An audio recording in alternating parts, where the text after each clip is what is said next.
अस्सलामुअलैकुम। आज इस वीडियो में मैं आपको माँ के लिए एक बेटी के जज्बात बताने जा रही हूँ। ये वीडियो खास तौर पर मेरे भाई टेकी बॉय अली की फरमाइश पर बनाई गई है।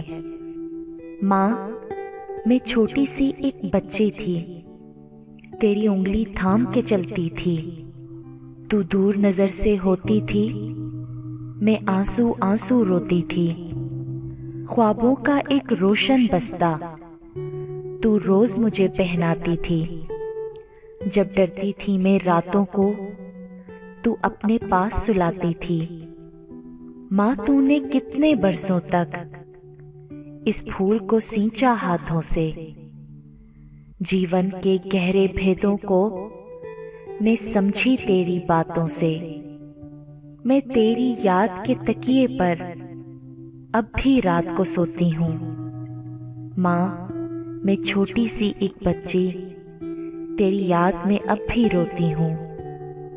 माँ, मैं छोटी सी एक बच्ची तेरी याद में अब भी रोती हूँ।